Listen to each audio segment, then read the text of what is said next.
Hello everyone, my self मंथन Vashishtha.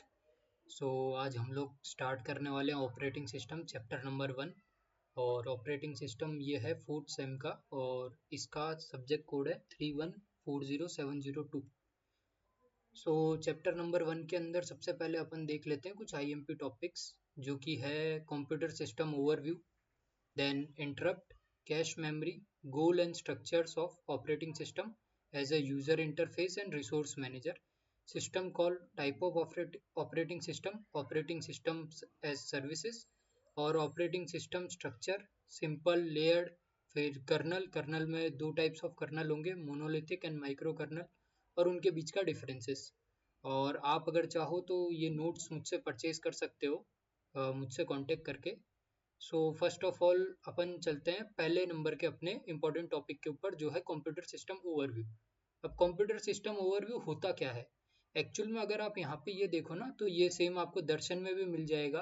Then अगर आप जो बोलते हैं बुक लोगे तो टेक्निकल की, उसमें भी आपको सेम टू सेम मिलेगा। सो ये एक ओवरव्यू है। अब ओवरव्यू होता क्या है, ये एक टाइप से ब्लूप्रिंट है कि किस हिसाब से आपका ऑपरेटिंग सिस्टम डिजाइन किया जाता है, चाहे वो किसी भी टाइप का ऑपरेटिंग सिस्टम हो मोस्टली, है ना। It is just an example purpose.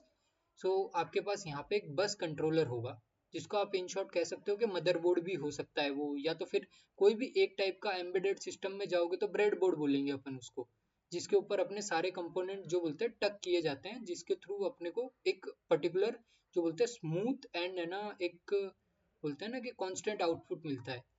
So bus controller के ऊपर आप देख सकते हैं जैसे कि यहाँ है disk controller. So basically disk controller के अंदर आपकी हार्ड हार्ड डिस्क आ जाएगी और सीडी रोम आ जाएगी, जो बेसिकली आपके जो बोलते हैं डेटा ऑपरेशंस करके देता है। ये यहाँ पे मेन मेमोरी है, वो आपकी रैम है, और ये हार्ड डिस्क है जहाँ पे आपका सेकेंडरी डेटा है, जो कि आपका डेटा स्टोर होगा। सीडी रोम यानी अगर आपको, जैसे कि अपन पुराने टाइम पे के पीसी के अंदर जाके देखें तो सीडी में अपने जीडीए खेला करते थे, या तो फिर मूवीज देखा करते थे, तो वो सीडी रोम के अंदर आता था। देन आता है आपका ग्राफिक एडेप्टर। अब ग्राफिक एडेप्टर वो होता है जो आपके ग्राफिक आउटपुट देता है। अब जैसे कि अगर आप लेटेस्ट देखो तो GT 1650 है, या तो फिर आप देख सकते हो 4050 आ गया है आजकल तो फिर उसके अंदर वो बेसिकली एक एडेप्टर है जो कूड़ा कोर्स की मदद लेके और एक है ना पर्टिकुलर डिस्प्ले आपको आउटपुट देता है। ठीक है। देन आता है सीपीयू, सेंट्रल प्रोसेसिंग यूनिट, जो बेसिकली जितना भी आपको प्रोसेसिंग का वर्क होता है वो प्रोसेस करके देता है यहाँ के थ्रू। देन आगे आपका यूएसबी कंट्रोलर, जिसके अंदर आपने कीबोर्ड, माउस, प्रिंटर वगैरह सारी चीज अटैच कर रखी है। अब ये तो हो गई थियरी वाली बात। थियरी वाली बात, अब अपन देखते हैं इसका प्रैक्टिकल एग्जाम्पल। फॉर एग्जाम्पल आपको बीजीएमआई खेलनी है, या तो फिर फ्री फायर खेलना है, या कोई भी गेम खेलना है, XYZ कोई भी हो। सो उसके अंदर क्या होगा, सबसे पहले मैं जाऊंगा, इनपुट करूंगा वो आइकॉन के ऊपर, जिससे मेरा गेम लॉन्च होगा। अब गेम लॉन्च होगा तो क्या होगा, एक प्रोग्राम होगा उसके अंदर जो प्री डिफाइंड इंस्ट्रक्शन कैरी कर रहा होगा। मान लो कि आपने बीजीएमआई ओपन की तो उसका कोई एक प्री डिफाइंड इंस्ट्रक्शन होगा, जो कि आपके हार्ड डिस्क में से पुल करके बस कंट्रोलर के थ्रू मेन मेमोरी में रखा जाएगा कि ये पर्टिकुलर प्रोग्राम्स है जो आपको रन करने हैं। देन वो जो मेन मेमोरी है ना, वो एक लाइन बाय लाइन पैकेट है ना एग्जीक्यूट करेगा, सीपीयू के अंदर डालेगा। जैसे कि आप है ना जो बोल रहे हैं कि उसके अंदर आपने मैच लगाई कोई, या और भी कुछ भी किया, तो वो सीपीयू के अंदर डालेगा और सीपीयू प्रोसेस करके बस कंट्रोलर के थ्रू आपको डिस्प्ले पे शो करेगा। अब यहाँ पे आप यूएसबी कंट्रोलर को यूज करके कीबोर्ड या माउस की हेल्प से अपने इनपुट आउटपुट दोगे, उस हिसाब से आपका गेम रन कर जाएगा। ये सिंपल सी चीज हो गई। ठीक है। देन अब अपन मूव करते हैं कि इसके कुछ मेन पार्ट्स है, जैसे कि सीपीयू मैंने आपको बता दिया, सेंट्रल प्रोसेसिंग यूनिट जो प्रोसेस करेगा आपकी सारी चीजें। मेन मेमोरी के अंदर आपकी प्राइमरी मेमोरी भी बोल सकते हो इसको, ये बेसिकली स्टोर करेगा आपके pre defined instruction. IO module के अंदर आपके इनपुट आउटपुट और वो सारी चीजें हो जाएगी। देन आ जाएगा सिस्टम बस, जो कि आपके मदरबोर्ड की तरीके से भी आप यूज कर सकते हो। ठीक है। ये सिस्टम बस का एक है ना जो बोलते हैं कि आप कह सकते हो कि डायग्राम है जो आप देख सकते हो। उसका एड्रेस बस आ गया, डेटा बस आ गया, इनपुट आउटपुट हो गया, मेमोरी हो गया, सीपीयू हो गया। तो ये था सिस्टम ओवरव्यू अपना। अब आ जाते हैं अपन सेकंड नंबर पे, जो कि है इंटरप्ट। अब इंटरप्ट बेसिकली होता क्या है ना, सो इंटरप्ट होता है, आप यहाँ पे पढ़ सकते हो, ये डेफिनेशन है इसकी। It is an event externally to the currently executing process that cause a change in the normal flow of instruction execution, usually generated by hardware device of the to the CPU।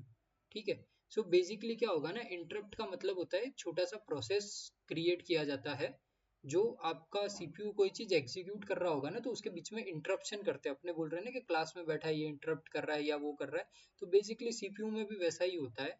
So basically मान लो कि CPU को ये कहना load execute कर रहा है, सो जब वो ये लोड एग्जीक्यूट करेगा ना, तो ये एक इंटरप्ट कंट्रोलर है। अब इंटरप्ट के अंदर भी कर्नल लेवल के ऊपर आ जाता है और एक यूजर लेवल पे आता है, जो कि अपन आगे पढ़ेंगे। सो बेसिकली इसमें क्या होगा कि आप इनपुट आउटपुट डिवाइस के थ्रू कोई एक क्वेरी रन कर रही है, फॉर एग्जांपल मैंने उसको बंद कर दिया। अब वो बंद तो कर दिया मैंने, तो अब सीपीयू को कौन बताएगा कि वो बंद हो चुका है, या फिर उसका अब कोई काम नहीं रहा है, या तो फिर है ना कोई फॉर एग्जांपल के अपना ऑपरेटिंग सिस्टम चल रहा है, उसका कोई इंपॉर्टेंट काम आया है ना, कोई के जो बोलते हैं जिससे अपना ऑपरेटिंग सिस्टम सस्टेन नहीं कर पाएगा, उसको सस्टेन करवाने के लिए कोई पर्टिकुलर फाइल लोड करके या उसका एग्जीक्यूट करना पड़ेगा। सो बेसिकली वो क्या करेगा कि जो सेकेंडरी इंस्ट्रक्शंस है ना, उनको एक बार के लिए स्थगित कर देगा, या तो फिर उसको कट डाउन करके अपना जो मेन इंस्ट्रक्शन है वो सीधा सीधा सीपीयू के ऊपर लगा देगा। तो ये दो चीज है। अब इसमें भी आता है मास्केबल और अनमास्केबल। अब मास्केबल क्या होता है?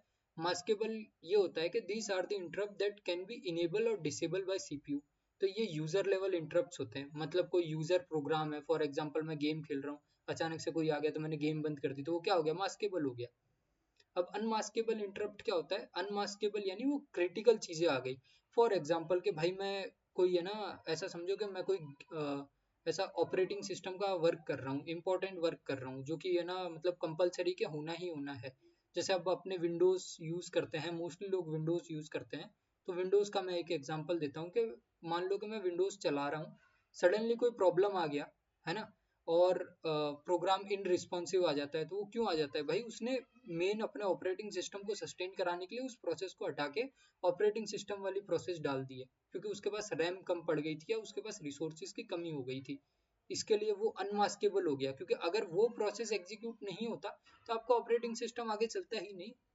तो उसके लिए देन ये आ गया अपने types of interrupt. Hardware interrupt हो गया, सॉफ्टवेयर इंटरप्ट हो गया। तो ये आप देख सकते हो यहाँ पे, generate by external devices like keyboard mouse and all, ठीक है, जो आपके इनपुट आउटपुट ऑपरेशन के थ्रू किया जाता है। सॉफ्टवेयर इंटरप्ट होता है जो सिस्टम कॉल के थ्रू किया जाता है, ठीक है। इंटरप्ट हैंडलर्स होते हैं, फिर उसके बाद फिर पूलिंग होता है। पूलिंग क्या होता है? हाँ, ये एक मेन डिफरेंस है, ये देख लेना।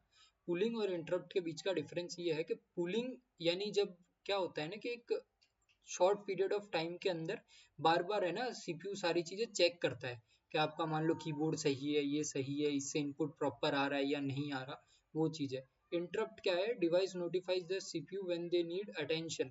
यानी इंटरप्ट क्या है कि जब मान लो पर्टिकुलरली आपको अटेंशन चाहिए, फॉर एग्जांपल कि कीबोर्ड में कोई प्रॉब्लम हुई है, कोई भी प्रोग्राम में कोई प्रॉब्लम हुई है, तो उस टाइम पे ये इंटरप्ट काम आता है, ठीक है। अब आ जाते हैं अपन कैश मेमोरी पे। सो कैश मेमोरी क्या होता है? कैश मेमोरी बेसिकली एक बहुत ज़्यादा हाई स्पीड मेमोरी प्लांट की जाती है सीपीयू के ऊपर, जो इन एंड आउट ऑपरेशन जो होता है ना वो बहुत फास्ट कर दे। क्योंकि अगर आपने सीपीयू में देखा होगा तो वो गीगा हर्ट्स पे चल रहा होता है। गीगा हर्ट यानी जो बोलते हैं, आपने ने पढ़ा होगा 10⁻⁶ या 8, आई थिंक सो, क्या होता है मुझे अच्छे से याद नहीं है, बट उतनी स्पीड एक सेकंड के अंदर वो ऑब्टेन करता है। तो उस हिसाब से अपने ऑपरेशन भी होना चाहिए। तो वो ऑपरेशन कैसे होंगे? जब उसके ऊपर कैश मेमोरी माउंट की जाती है।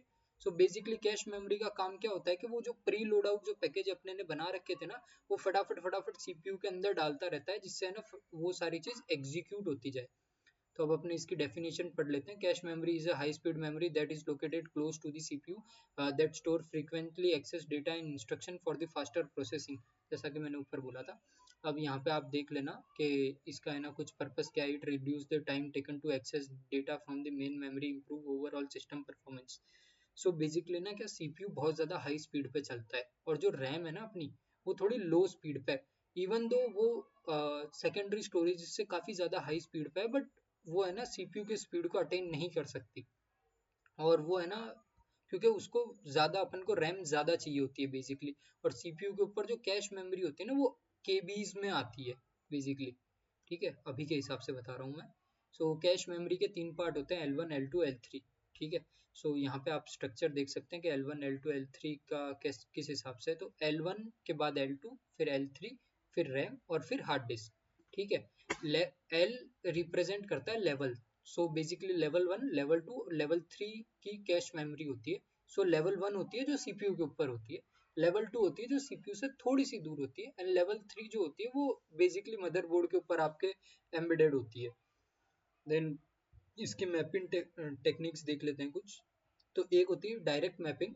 सो वो क्या करता है, ईच मेमोरी ब्लॉक को एक फिक्स्ड कैश लाइन बना देता है, जिससे हर बार आपको डायनेमिक लोकेशन नहीं करना पड़ता और पर्टिकुलरली डेटा आते जाता है, डायरेक्टली मैप हो जाता है। देन आता है फुल्ली एसोसिएटिव कैश। तो ये होता है any memory block can be store anywhere in the cache memory. So basically ये क्या करता है, कैश रजिस्टर स्टोर करके रखता है, उसके अंदर सारे मेमोरी ब्लॉक के अंदर क्या क्या फाइल कहाँ कहाँ पे अलोकेट की गई है ना, वो स्टोर करके अलग से रख लेता है। तो जब उसका एग्जीक्यूशन टाइम आता है तो वो पर्टिकुलरली वो रजिस्टर से निकालता है और सीधा सीधा सीपीयू के अंदर फीड कर देता है। अब आता है self associative cache memory, A hybrid approach with a group of cash lines. So basically ये क्या करता है, ये हाइब्रिड वेरिएशन यूज करता है, जिसके अंदर ये बेसिकली डायरेक्ट मैपिंग टेक्निक भी यूज करता है, देन उसके साथ है ना रजिस्टर भी यूज करता है, जिसके अंदर ये स्टोर करके रखता है पर्टिकुलरली कि कहाँ कहाँ पे आपके डेटा पर्टिकुलरली स्टोर्ड है।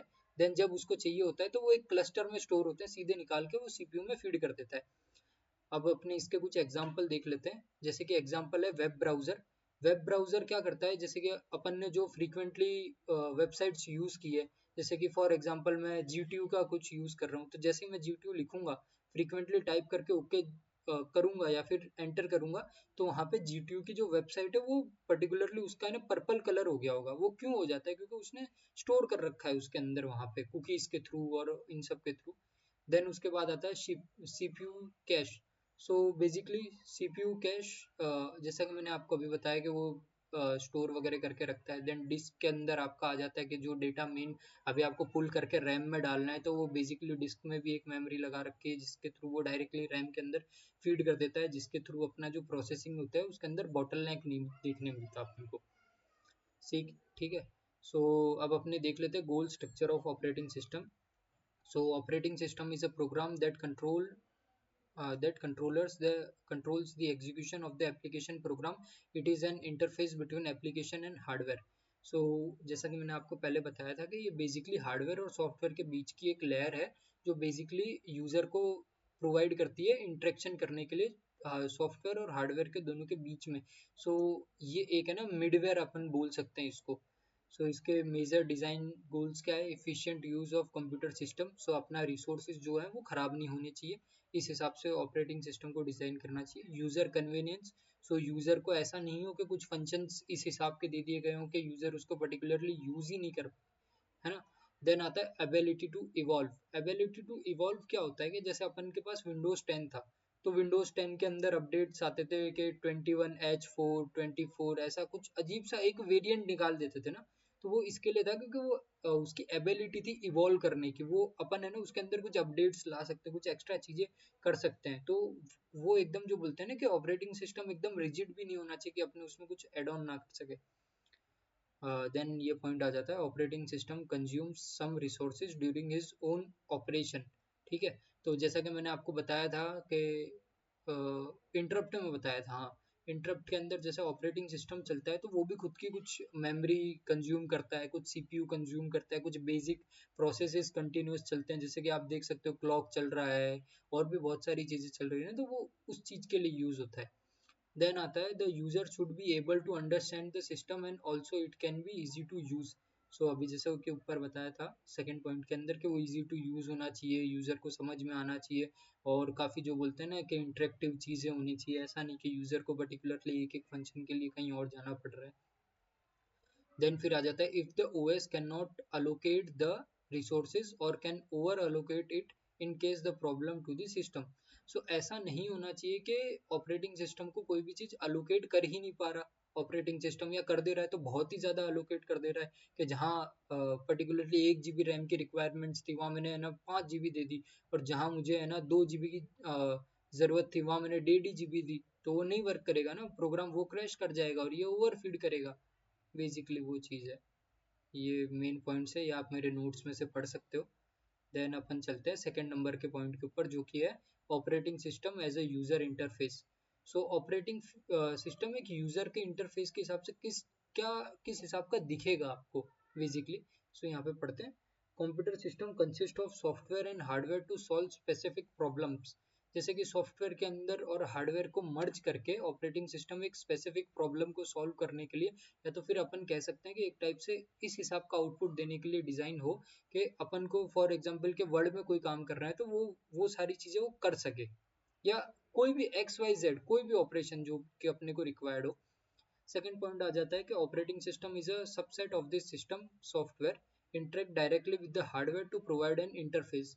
सो बेसिकली मैंने अभी आपको जो ऊपर बोला था कि वो एक सॉफ्टवेयर और हार्डवेयर के बीच का एक लेयर है जो बेसिकली अपने को इफिशिएंटली दोनों चीज़ों को एक्सेस करने देता है और अपने को एक प्री डिफाइंड और स्टेबल आउटपुट निकाल के देता है जिसकी अपन को नीड होती है। सो ये अपन फिगर देख लेते हैं। ये जो है ये यूज़र है, यानी अगर फिलहाल मैं कि जैसे कि विंडोज़ 11 यूज़ कर रहा हूँ तो मैं यूज़र हूँ। यहाँ अंदर एक आएगा, एडिटर आएगा, लोडर आएगा, या फिर है ना जो बोलते हैं कि मान लो मैंने वर्ड ओपन किया तो वर्ड आ गया, सिस्टम सॉफ्टवेयर। अब सिस्टम सॉफ्टवेयर क्या है कि आपका ऑपरेटिंग सिस्टम के कुछ बेसिक्स जो बोलते हैं फंक्शंस वगैरह आप गिन सकते हो, वो सारी चीज़ आ गई। देन ऑपरेटिंग सिस्टम आ गया, हार्डवेयर इंटरफेस हो गया। अब हार्डवेयर इंटरफेस क्या होता है, अगर आप जैसे ही कंप्यूटर चालू करते हो, कुछ पुराने टाइप के कंप्यूटर चालू करोगे तो आपको पता लगेगा कि हार्डवेयर इंटरफेस के अंदर बेसिकली बायोस बूट होता है सबसे पहले, देन उसके ऊपर ऑपरेटिंग सिस्टम आता है। तो operating system can be Windows, can be Ubuntu, can be Linux, Unix, any kind of operating system will be there. But hardware interface जो होता है ना, वो बायोस एक फर्मवेयर प्री डिफाइनली डिजाइन होती है, उसको आप चेंज नहीं कर सकते, और उसके नीचे आ जाता है अपना hardware. So purpose of operating system देख लेते हैं अब। तो OS provide an interface between the computer hardware and computer user, जैसे कि अपन पहले से पढ़ते आ रहे हैं। It simplifies the program job like editing, coding, creation and XYZ। So basically अपन जैसे डायरेक्टली कोड कर देते हैं, सो बेसिकली उसको बहुत ज़्यादा कन्वर्जेशन होता है जो कि आप आगे आने वाले सब्जेक्ट्स में पढ़ोगे, TOC वगैरह में, कि आपको पता लगेगा कि कैसे है ना वो लेक्सिकल एनालिसिस वगैरह बहुत सारी चीज़ें करके एक पर्टिकुलर कंपाइलर एग्जीक्यूट करता है चीज़ें। सो वो सारी चीज़ें एफिशिएंटली ऑपरेटिंग सिस्टम अपने बिहाफ पे करके दे देता है अपन को। अब आ जाता है allocates and use of computer resources among the programmer is controlled by user। So computer के जो रिसोर्सेज है वो प्रोग्रामर के अकॉर्डिंग जो बोलते हैं कंट्रोल करता है, ऑपरेटिंग सिस्टम वगैरह वगैरह वाली चीज़ें। देन आ गया operating system resource manager. So basically resource manager का काम क्या होता है कि वो जितने भी अपने पास रिसोर्सेज है उनको एक एफिशिएंटली यूज़ करे। जैसा कि अपन ने ऊपर वाले पॉइंट में पढ़ा था कि ऑपरेटिंग सिस्टम के अंदर ऐसा नहीं होना चाहिए कि वो ओवर एलोकेट कर दे रहा है या अंडर एलोकेट कर दे रहा है, तो वो चीज़ नहीं होना, तो इसके लिए रिसोर्स मैनेजर बनता है।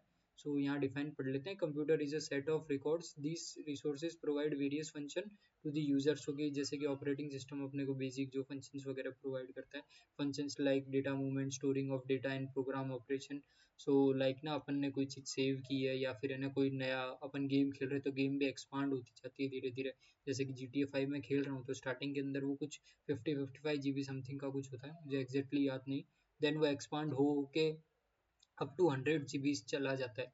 सो बेसिकली ऑपरेटिंग सिस्टम अपने बिहाफ पे ये सारी चीज़ें करके दे देता है। सेकंड चीज़ आ जाता है, देखो जैसे कि ये रहा उसका स्ट्रक्चर। सो IO कंट्रोलर है, यहाँ कीबोर्ड है, माउस है, डिस्प्ले है ना, तो ये इनपुट आउटपुट कंट्रोलर्स हैं बेसिकली, चैनल लाइंस भी आप इसको बोल सकते हो। देन ये चीज़ अपने OS का कर्नल आ गया यहाँ पे, user area for program and data. फिर यहाँ मेन मेमोरी आ गई, प्रोसेसर, और फिर प्रोसेसर 1 प्रोसेसर 2 आ गया। मेन मेमोरी के ऊपर एक्चुअल में बॉक्स आता है। सो वो चीज़ अलग होती है, ये आपस में इंटरेक्ट करते हैं और उस हिसाब से आपका पूरा कंप्यूटर सिस्टम चलता है और उस हिसाब से रिसोर्स वगैरह एलोकेट होते हैं। सो यहाँ पे पढ़ लेते हैं फटाफट। The operating system is responsible for managing the all resources, user program and data is also stored in remainder part of the memory. Allocation of main memory is controlled by operating system with the help of main memory management hardware. Resource management includes sharing of resource in different ways, time और space. So basically resource management के अंदर क्या होता है ना कि वो दो वे के अंदर रिसोर्सेज मैनेज करता है। एक होता है टाइम और दूसरा होता है स्पेस। सो टाइम के अंदर क्या होता है कि वो पर्टिकुलरली अलग अलग यूजर को एक पर्टिकुलर टाइम दे देगा कि आपको इतने पर्टिकुलर टाइम के अंदर आपका जितना भी जो बोलते हैं ना प्रोग्राम रन हो रहा है उतना आप कर लो, उसके बाद है ना वो निकाल के किसी और को प्रायोरिटी पे डाल देगा। स्पेस वाले पे क्या करता है, वो बेसिकली प्रोग्राम की एक लिस्ट निकालेगा, उसमें दिखेगा कि एक प्रोग्राम 20 KB का है, दूसरा वाला 50 KB का है, तीसरा वाला 100 KB का है। तो जिसके अंदर जो बोलते हैं ना कि जिसकी अपन बोलते हैं कि जिसकी रिक्वायरमेंट पहले होगी उसको ये पहले रखेगा, जिसकी मेमोरी की जो लेंथ बोलती है वो कम होगी उसको पहले रखेगा जिससे वो जल्दी एग्जीक्यूट हो सकता है। ये सारी चीज़ें होगी। देन आ जाता है सिस्टम कॉल। तो system call provide the interface between a running program and the operating system. So system call क्या करता है कि इंटरफेस प्रोवाइड करता है, या तो फिर अपन बोल सकते हैं एक छोटा सा प्लेटफॉर्म प्रोवाइड करता है जो है ना रनिंग प्रोग्राम और ऑपरेटिंग सिस्टम के बीच का एक इंटरफेस हो गया। यानी रनिंग प्रोग्राम के अंदर जो फॉर एग्जांपल आप सिस्टम सॉफ्टवेयर में आगे जाके पढ़ोगे, रनिंग प्रोग्राम के अंदर ये जो बोलना चाह रहा है ना, वो ये बोल रहा है कि उसको आई थिंक सो क्या बोलते हैं, एक टाइप से फंक्शन आता है जो अपने आप को रिकॉल करता है। नॉट रिकर्सिव फंक्शन की बात नहीं कर रहा मैं यहाँ पे, वो दूसरा फंक्शन होता है जिसके अंदर वो पर्टिकुलरली डायनामिकली प्रोग्राम को स्टोर करके रखता है, देन वो उसको रिकॉल करता है। सो बेसिकली सिस्टम कॉल क्या कर रहा होता है, आपको यहाँ पे ये रहा इसका डायग्राम। सो ये यूजर एप्लीकेशन है, ये सिस्टम इंटरफेस का जो भी बोलते हैं यूजर और कर्नल स्पेस के बीच में है। सो ये आपका एक पर्टिकुलर प्रोग्राम चल रहा है ना। अब इस प्रोग्राम के अंदर मैंने एक वेरिएबल एक्स डाल दिया है। जो प्रोग्राम जब एक लेवल पे आएगा ना, तो ये एक्स एग्जीक्यूट होगा। अब एग्जीक्यूट एक्स के अंदर है ना बहुत बड़ा डेटा है, क्योंकि मेरे को मेमोरी के अंदर इतनी सारी चीजें कंज्यूम नहीं करवानी ना, तो मैंने ये एक एक्स है ना वेरिएबल बना दिया। अब एक्स के पीछे आप यहाँ पे देख सकते हो कि ये आपके पास एक छोटा सा प्रोग्राम लिखा हुआ है। तो जब भी एक्स आएगा ना, तो ये डायरेक्टली इसको वापस बुलाएगा और इसको एग्जीक्यूट कर देगा, वैसा होता है। तो system call is an explicit request to the kernel mode via software interrupt. When user mode process invokes system call, the CPU switches to kernel mode and starts the execution of the kernel function. Operating system provide क्या करता है, security. System call क्या provide करता है, interface provide करता है। User function use trap instruction for using kernel services, ठीक है। Trap is also called system call interface, ठीक है।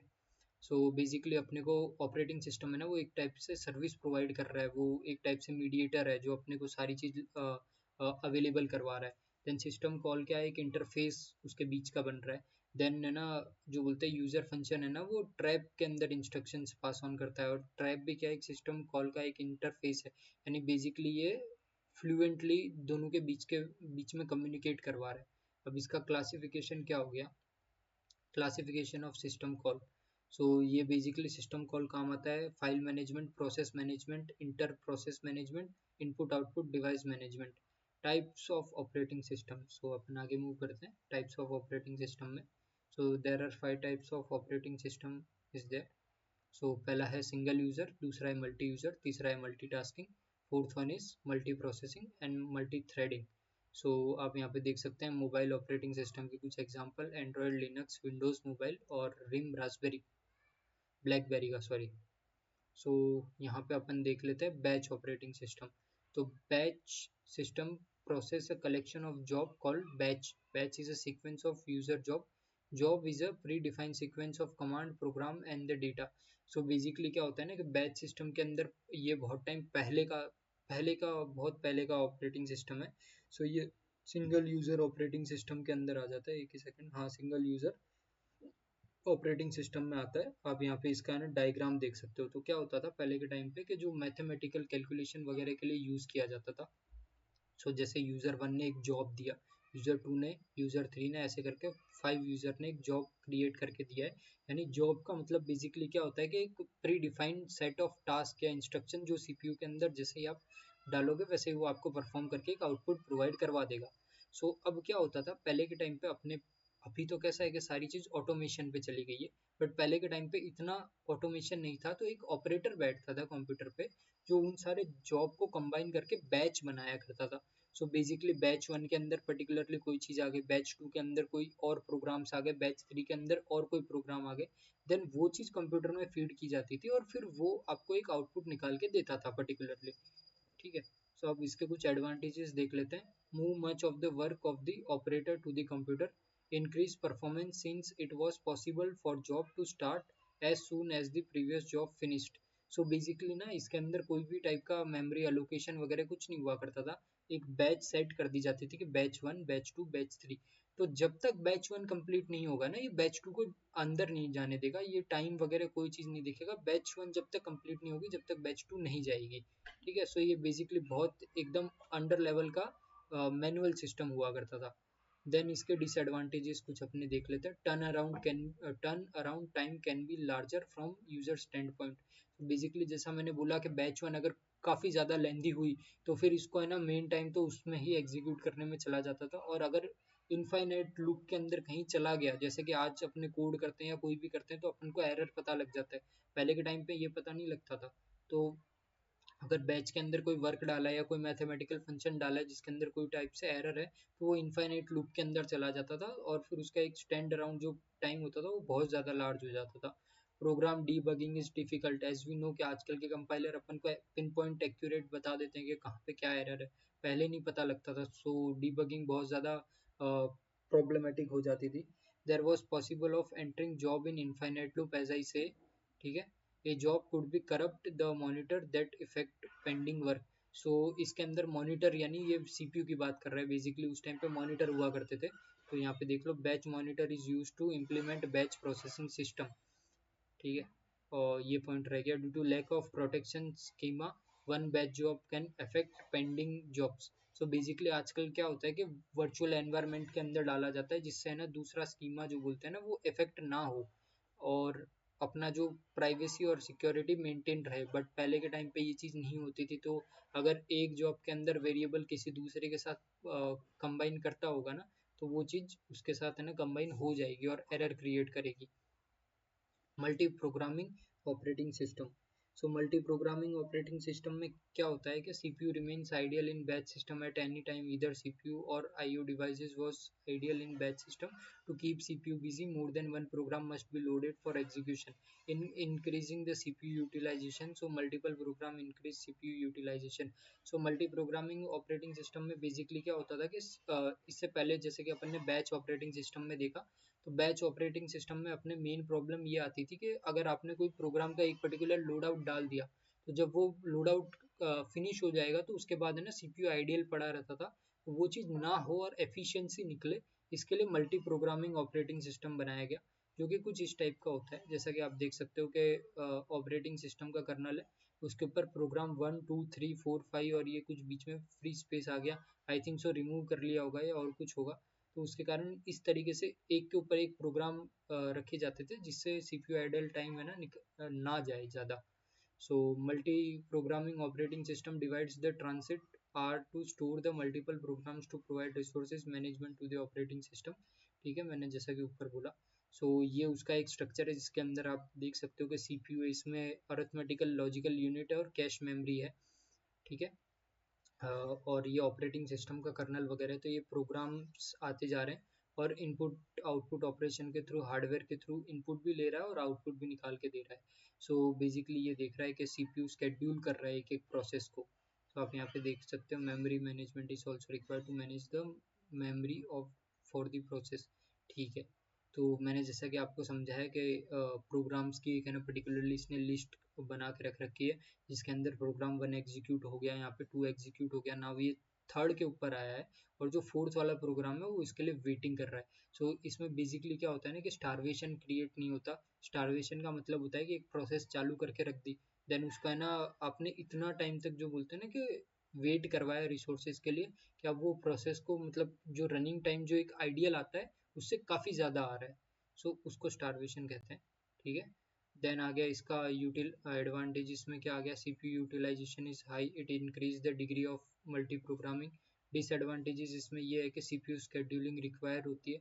दूसरा होता है मेमोरी मैनेजमेंट भी इसके अंदर आपको रिक्वायर्ड है, क्योंकि अगर मेमोरी मैनेजमेंट आप नहीं करोगे, यानी कोई एक प्रोग्राम जिसके है ना जो ज़्यादा मेमोरी कंज्यूम कर रहा है और वो मेमोरी के अंदर ही नहीं आ रहा, और फॉर एग्जांपल किसी यूज़र ने उसको एग्जीक्यूट करने का ऑर्डर दे दिया, तो अगर वो मेमोरी मैनेजमेंट प्रॉपर नहीं होगा तो आपका प्रोग्राम नहीं रन करेगा, वो वापस से इन्फिनिटी लूप में चला जाएगा या तो फिर एरर दिखाएगा आपको।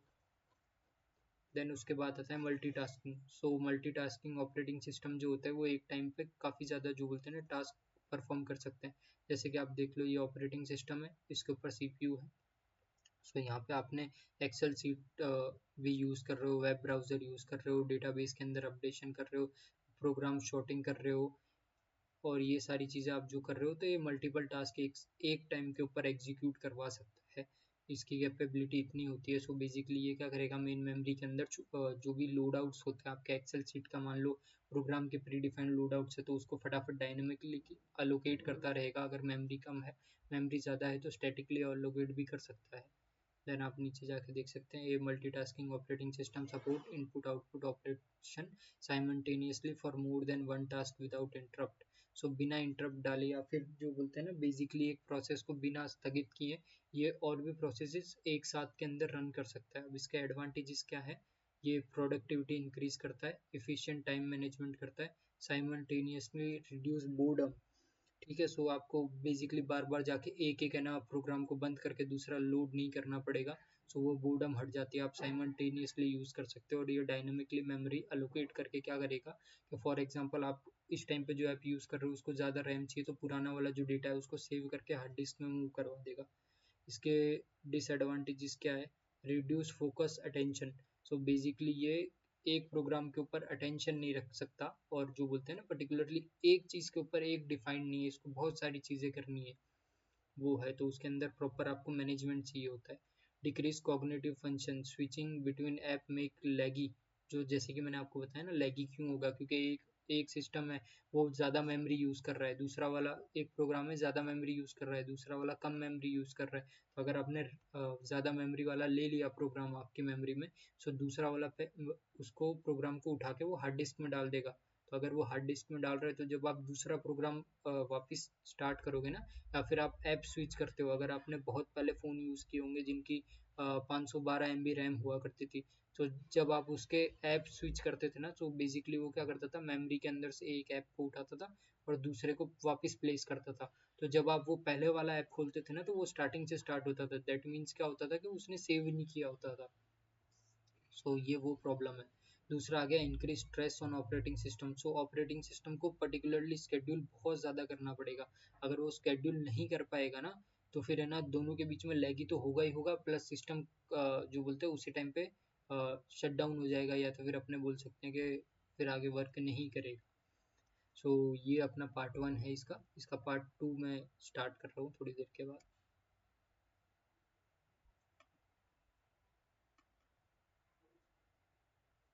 सो ये है अपन उसका पार्ट 2। सो पार्ट 2 के अंदर अपन स्टार्ट करते हैं time sharing operating system. So it is an interactive system, many user directly interact with the computer to terminate terminal to the computer. Wait a second. It is it an interactive system, many user directly interact with the computer for terminal to the computer। ठीक है, so basically ये क्या कर रहा है कि ये यहाँ पे एक होस्ट कंप्यूटर है जिसके थ्रू है ना, जिसने पार्टीशन करके टर्मिनल्स प्रोवाइड करवा रखे हैं। सो बेसिकली क्या करेगा, जैसे कि किसी टर्मिनल 1 के अंदर किसी ने एक रिक्वेस्ट डाली, सो वो उस रिक्वेस्ट के लिए एक पर्टिकुलर टाइम अलोकेट कर देगा टर्मिनल 1 को, 2 को, 3 को। सो फिर उतने टाइम से ज़्यादा है ना वो प्रोसेस को एग्जीक्यूट नहीं होने देगा, वो जितना भी एग्जीक्यूट होगा उतने टाइम के लिए ही शेयर करेगा रिसोर्सेज को। सो यहाँ पे पढ़ लो, it allows to share resources to multiple user at the same time and user can access it from the various location. So basically ना ये क्या होता है, सर्वर कंप्यूटर्स होते हैं, जैसा कि अगर आपने पुराने टाइम की लैब वगैरह देखी होगी कंप्यूटर की, तो उसमें कैसा होता था कि एक होस्ट सर्वर होता था जो सारी चीज़ होस्ट करता था। देन उसके थ्रू सिर्फ मॉनिटर्स कनेक्टेड होते थे। तो वो जो मॉनिटर होते थे ना, वो इसको वो यहाँ पे टर्मिनल बोल रहा है। सो बेसिकली ये एक टर्मिनल है जिसने कुछ एक पर्टिकुलर टाइम के लिए एक रिसोर्सेज दिया। तो अगर वो चीज़ एक टाइम के अंदर, मानो कि मैंने दे दिया उसको कि 10 सेकंड प्रोवाइड करवा दिया, तो वो अगर 10 सेकंड के अंदर वो प्रोसेस एग्जीक्यूट नहीं होगा ना, तो वो 10 सेकंड फिर उसके बाद वाले वो दूसरे टर्मिनल को दे देगा। So it is designed to provide quick responses to sub request। ठीक है, it allows processor to execute the program for a small time quantum, यानी एक क्वांटम टाइम देगा, यानी कुछ फ्रैक्शन ऑफ सेकंड्स दे दिए या और कुछ दे दिया उस हिसाब से। Feature of time sharing system, user interaction with program is possible. ठीक है, यूजर प्रोग्राम के साथ इजीली इंटरेक्ट कर सकता है। It uses medium term scheduling like round robin from the foreground. So आप आगे जाके ना जो बोलते हैं कि वो देखोगे स्केड्यूलिंग ऑल्गोरिदम होंगे इसके अंदर, शॉर्ट टर्म, मीडियम टर्म और लॉन्ग टर्म स्केड्यूलिंग आती है। वैसा तो शॉर्ट टर्म होती है उसके लिए क्या बोलते हैं, सीपीयू के लिए। मीडियम टर्म नहीं, मीडियम टर्म सीपीयू के लिए होती है, शॉर्ट टर्म मेमोरी के लिए होती है, एंड लॉन्ग टर्म आपके उसके लिए हार्डवेयर, अरे नहीं, हार्ड डिस्क वगैरह के लिए रहती है। सो एडवांटेजेस के अंदर जाते हैं तो provide the advantages of quick response, avoid duplication of software, reduce CPU ideal time. ठीक है, सो सीपीयू का आइडियल टाइम नहीं रहता, सीपीयू है ना इफिशिएंटली यूज़ कर सकते हैं, सारे रिसोर्सेज अपने जितने भी है वो इफिशिएंटली यूज़ होते हैं। अवॉइड करता है डुप्लीकेशन ऑफ सॉफ्टवेयर, सो आपका जो सॉफ्टवेयर है वो पर्टिकुलरली आप ही के पास एक वर्क करेगा, उसका जो डेटा है वो कहीं और डुप्लीकेट होके नहीं जा सकता। Provide the advantages of quick response, so आपको जो भी रिस्पॉन्सेज है वो क्योंकि टाइम बिंग के ऊपर एक पर्टिकुलर टाइम पे मिल ही जाएगा, सो एक स्टेबिलिटी प्रोवाइड करता है सिस्टम में। डिसएडवांटेजेस में ये आएगा कि program of reliability, problem of reliability, so इतना ज़्यादा जो बोलते हैं ना कि टाइम के अंदर जाना है, इसको टाइम कंस्ट्रेंट है इसके पास। सो बेसिकली क्या होगा कि आपका जो प्रोग्राम है ना वो एक रिलायबल तरीके से एग्जीक्यूट नहीं होगा। ऐसा हो सकता है कि अगर आपका प्रोग्राम काफ़ी लेंदी है तो वो फिर जो बोल रहे हैं कि काफ़ी टाइम तक लटक रहा है, यानी टाइम कॉम्प्लेक्सिटी उसकी ज़्यादा आ गई है in short. Question of security and integration of user programs. ठीक है, program of data, problem of data communication, यानी डेटा को कम्युनिकेट करने वगैरह के अंदर प्रोग्राम प्रॉब्लम हो सकती है आपको। देन आ जाता है distributed system. So a distributed system is a collection of autonomous hosts that connected through a computer network। ठीक है, सो डिस्ट्रीब्यूटेड सिस्टम के अंदर बेसिकली क्या होता है कि आपके बहुत सारे जो अलग अलग ऑर्गेन्स होंगे, या ऑर्गेन्स की जगह आप ऐसा बोल सकते हो कि बहुत सारे अलग अलग कंपोनेंट्स होंगे जो एक नेटवर्क के थ्रू कनेक्टेड होंगे, और वो आपको ले जाके कंप्यूटर जैसा रिलायबल आउटपुट दे रहे होंगे। देन इसके बीच में एक मिडलवेयर होता है, जिस मिडलवेयर का बेसिकली काम ही ये होता है कि वो सारे कंपोनेंट्स को आपस के अंदर कनेक्ट करवा के और एक है ना पर्टिकुलरली प्री डिफाइंड आउटपुट निकाल के आपको दे। बाकी आप मेरे नोट्स के अंदर इसके पॉइंट्स वगैरह पढ़ सकते हो। आपको एग्जांपल के तौर पे यहाँ पे मिल गया कि लैन सिस्टम के थ्रू आपका वर्क सारी चीज़ चल रही है। सो ये अलग अलग कंपोनेंट्स है, लैन के थ्रू कनेक्टेड है, ये एक गेटवे है जिसके थ्रू अपन इंटरनेट एक्सेस करके और अलग जगह वो करवा सकते हैं। सो इसके बेसिकली कंपोनेंट्स कैसे होते हैं, ये इसको आप आईओटी भी कह सकते हो एक टाइप से, आगे इसका सब्जेक्ट आएगा अलग से। बेसिकली यहाँ पे आपके पास है ना कोई कैमरा हो गया, यहाँ पे है ना आपके पास कीबोर्ड हो गया, यहाँ पे माउस हो गया, या फिर यहाँ पे है ना जो बोलते हैं ना कि कीबोर्ड माउस भी आप नहीं रखना चाहो तो एक टाइप से डेटाबेस कहीं रख लिया, कहीं आपकी मेमोरी रख ली, कहीं है ना और कुछ सीपीयू कहीं और रख लिया। सो बेसिकली उसके थ्रू ये एग्जीक्यूट करवाएगा। और ये मेनली तीन चीज़ों के ऊपर काम वर्क करता है, लैन, वैन और मैन। सो वैन है ना वाइड एरिया नेटवर्क होता है जो एक लॉन्ग डिस्टेंस के ऊपर ट्रांसमिशन प्रोवाइड करवाता है डेटा और वॉइस का। मैन है मेट्रोपॉलिटन एरिया नेटवर्क, सो बेसिकली ये एक मेट्रो सिटी वगैरह के लिए डिज़ाइन किया जाता है, एक वाईफाई वगैरह या कुछ पर्टिकुलरली नेटवर्क अरेंज करके। इसकी टिपिकली रेंज होती है 5 to 50 किलोमीटर्स तक का, किलोमीटर के डायमीटर के अंदर। इसका एडवांटेजेस ये है कि रिसोर्स शेयर कर सकते हो आप यहाँ पे, हाई रिलायबिलिटी रहती है, बेस्ट प्राइस परफॉर्मेंस रेशियो रहता है, shorten response time and higher throughput. ठीक है, तो जो आपको आउटपुट मिल रहा है ना वो काफ़ी ज़्यादा हाई होगा और आपका रिस्पॉन्स टाइम काफ़ी कम रहेगा।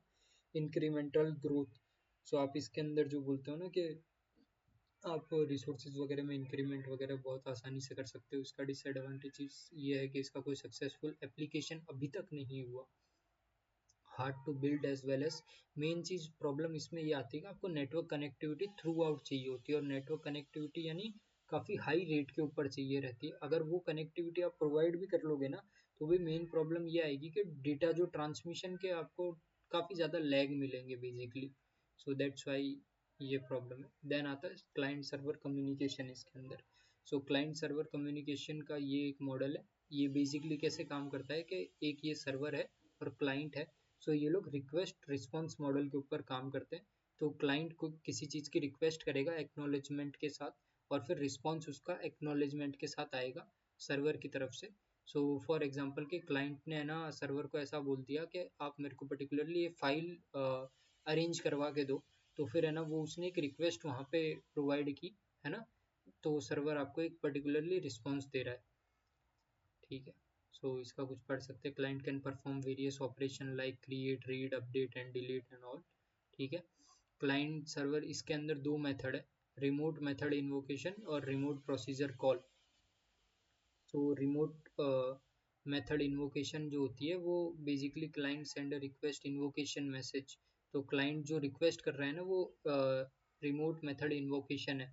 सो बेसिकली ये रिमोट मेथड इन्वोकेट कर रहा है ना, और अपन उसको रिक्वेस्ट के फॉर्म के अंदर यहाँ पे दिखा रहे हैं कि उसने इस मेथड के थ्रू, RMI के थ्रू एक रिक्वेस्ट डाली सर्वर को, तो सर्वर जो उसके सामने जो उसको रिस्पॉन्स देगा ना, वो देगा रिमोट प्रोसीजर कॉल के थ्रू। तो प्रोसीजर कॉल के थ्रू वो डेटा वगैरह पुल करवा के सर्वर में से और फिर क्लाइंट को देगा।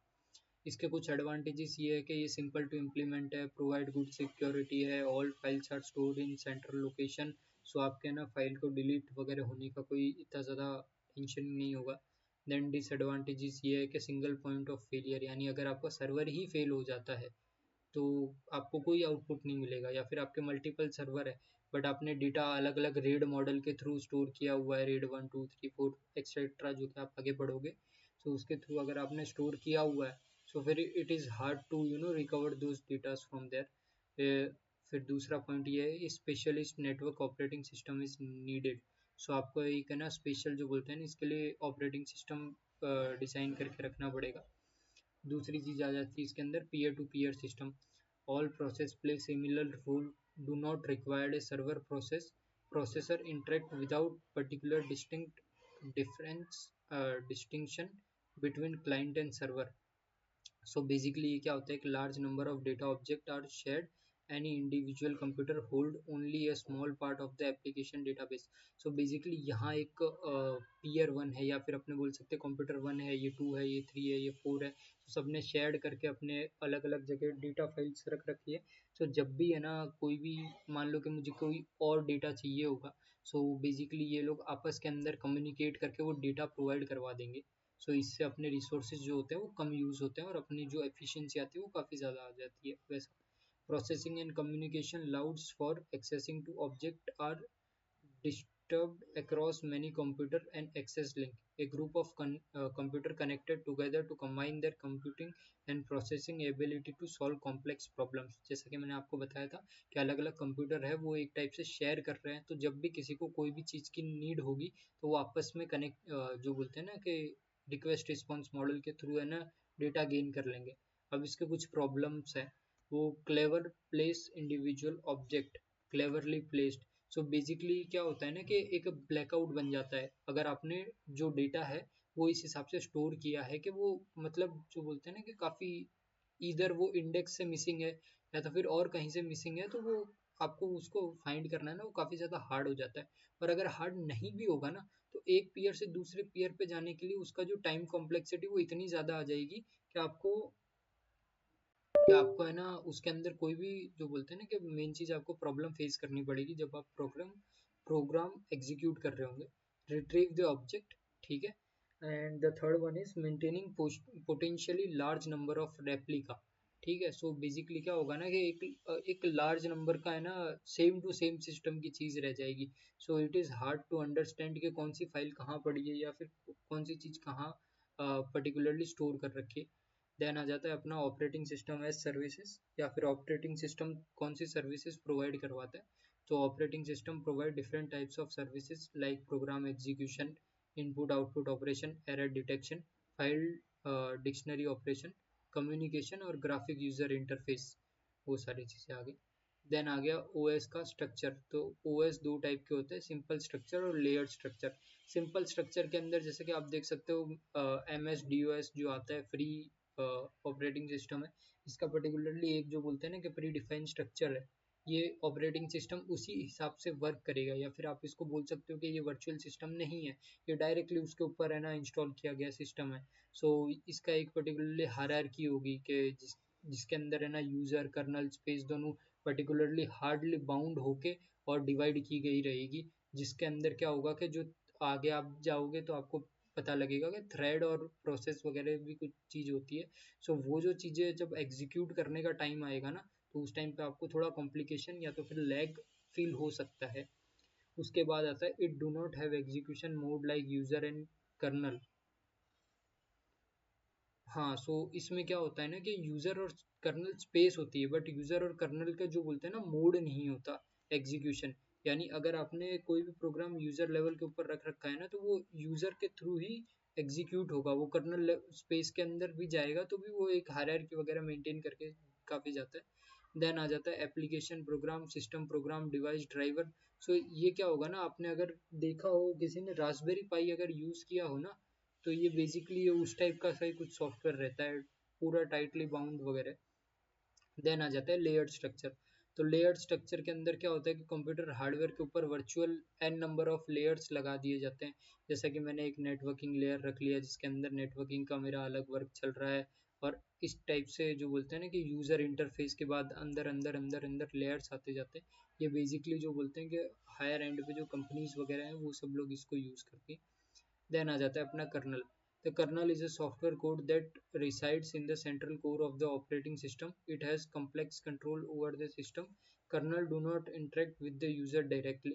ठीक है, सो कर्नल है ना यूज़र के थ्रू डायरेक्टली इंटरेक्ट नहीं कर सकता। उसका रीज़न ये है कि कर्नल के जो लैंग्वेज होती है वो काफ़ी अलग रहती है, और जो यूज़र के अंदर अपन जो लैंग्वेज समझ सकते हैं वो चीज़ काफ़ी डिफरेंट रहती है। इसके इसके रीज़न से मेनली कर्नल और यूज़र का इंटरेक्शन नहीं होता। कर्नल दो टाइप के होते हैं, एक होता है माइक्रो एंड दूसरा होता है मोनोलिथिक कर्नल। ठीक है, सो कर्नल कुछ इस टाइप से होता है कि यूज़र एप्लीकेशन, देन कर्नल आएगा, कर्नल के नीचे कंप्यूटर हार्डवेयर आएगा। सो कर्नल आपका जो भी प्रोग्रामिंग लैंग्वेज है, या तो फिर अपन बोल सकते हैं ना कि कोई एक प्रोग्राम रन करवा रहे हैं, सो उससे कर्नल उसको इंटरेक्ट करके एक है ना लोएस्ट फॉर्म में ट्रांसफ़र करेगा, जो कि अपना जो हार्डवेयर है वो समझ सकता है उसको basically. So types of kernel, micro kernel, monolithic kernel, micro kernel, hybrid kernel और एक्सो कर्नल। एक्सो कर्नल का इतना ज़्यादा यूज़ नहीं है बुक के अंदर, इतना ज़्यादा आया नहीं है, और ना ही हाइब्रिड कर्नल आया है। ठीक है, सो मोनोलिथिक कर्नल ये एक ट्रेडिशनल टाइप का यूनिक्स कर्नल है, जिसको आप यहाँ पे देख सकते हो कि यूज़र एप्लीकेशन, ये मोनोलिथिक कर्नल आ गया। यहाँ पे फाइल के इनपुट आउटपुट ऑपरेशन हो गया, इनपुट आउटपुट ड्राइवर के ऑपरेशन हो गए। ठीक है, मेमोरी मैनेजमेंट हो गया, प्रोसेस हो गया, इंटरप्ट ड्राइवर हो गया, मेमोरी मैनेजमेंट हो गया। अब यहाँ पे आप एक नई चीज़ नोटिस करोगे कि इसके अंदर है ना कोई पर्टिकुलरली जो बोलते हैं ना कि डिवाइडेड एरिया नहीं है, ये मॉड्यूलर नहीं है, ये पुराने टाइम का वो है। यानी ये रिसोर्सेज अपने जो बोलते हैं ना कि अपने यूजेस के हिसाब से सारी चीज़ें डिज़ाइन करते हैं। इसके अंदर कोई भी पर्टिकुलरली एक जो बोलते हैं ना कि एक एक स्ट्रक्चर नहीं है इसके अंदर किसी भी टाइप का। सो ये बेसिकली आपको है ना विंडोज़ 95 98 लिनक्स वगैरह के अंदर आपको देखने की मिल जाता था पहले। फिर आ जाता है micro colonel. Micro colonel provide minimum services like define memory address space IPC and process management. The function of microkernel is to provide a communication facility between the client program. So basically इसमें क्या होता है कि micro kernel जो है ना वो particularly modular work होगा, प्लस ये है ना सारी चीज़ों को जो बोलते हैं ना डिवाइड करके रखता है। जैसे यूज़र एप्लीकेशन हो गया, लाइब्रेरीज हो गया, प्रोसेस हो गया, फाइल सिस्टम हो गया, डिवाइस ड्राइवर हो गया, वर्चुअल मेमोरी हो गया, फिर इसके अंदर माइक्रो कर्नल आ जाएगा। सो ये माइक्रो कर्नल का जस्ट एक एक्सटेंडेड वर्जन है, बस इसने ना मॉड्यूलर वे के अंदर सब चीज़ को इस हिसाब से अरेंज कर लिया है कि सारी चीज़ें ना इफिशिएंटली वर्क भी कर रही है, और एक पर्टिकुलर जो बोलते हैं एक लिमिट में भी है। सो ऐसा नहीं है कि कोई एक प्रोसेस है तो वो बहुत ज़्यादा ही यूज़ कर रहा है, या फिर कोई एक फाइल सिस्टम का कोई ऑपरेशन हो रहा है तो वो बहुत ज़्यादा ही यूज़ कर रहा है। तो उस हिसाब से ये micro kernel only work in kernel mode, rest in normal mode. So जो माइक्रो कर्नल है ना इसके अंदर उसके जितने भी ऑपरेशन होंगे वो उसके मोड के अंदर वर्क करेंगे, बाकी सारे नॉर्मल यानी अपने यूजर मोड के अंदर भी कह सकते हैं एक टाइप से। देन नीचे आ जाता है इसके advantages. Micro kernel allows the addition of new services. ठीक है, तो ये नए नए जो भी बोलते हैं एड ऑन्स वगैरह जो आ रहे हैं आजकल, वो सारी चीज़ें लेके आ रहा है। देन आ जाता है micro kernel support object oriented operating system. So ये ऑब्जेक्ट ओरिएंटेड ऑपरेटिंग सिस्टम को सपोर्ट करता है। Modular design helps to enhance reliability. So जैसा कि मैंने आपको बोला कि सबको एक पर्टिकुलरली एक जो बोलते हैं डिमेंशंस, प्री डिफाइंड डिमेंशंस दे रखे हैं जिसके अंदर ये वर्क करेंगे, उस डिमेंशन के बाहर नहीं जाएंगे। तो ये पर्टिकुलरली जो बोलते हैं ना कि हर ऑपरेशन के अंदर एक है ना रिलायबल जो बोलते हैं कि बैर मिनिमम चीज़ तो आपको स्टेबिलिटी प्रोवाइड करवा देगा आपके उसके अंदर। सो ये था अपना चैप्टर नंबर 1 ऑपरेटिंग सिस्टम का। आई होप कि आपको है ना समझ में आया हो अच्छे से। अगर आपको कोई चीज़ के अंदर डाउट लगता है तो आप नीचे कमेंट वगैरह भी कर सकते हैं। Thank you. और आपको अगर नोट्स वगैरह परचेज करने हैं, नोट्स के साथ आपको GTU के 5 ईयर के पेपर्स वगैरह विद सॉल्यूशन भी मिल जाएंगे, और आपको एक वन शॉट वीडियो भी मिलेगा जिसके अंदर है ना बेसिकली 1 से लेके 11 तक के जो भी चैप्टर्स हैं उनका सबका है ना समरी थ्रू आउट, और क्या क्या चीज़ें GTU में पिछले 5 ईयर के अंदर पूछी गई है वो भी आपको मिल जाएगा इसके अंदर। So thank you, I hope so कि आपको इससे ना सारी चीज़ें क्लियर हो गई हो, और अगर कोई भी डाउट रहता है तो आप नीचे कमेंट भी कर सकते हैं। Thank you.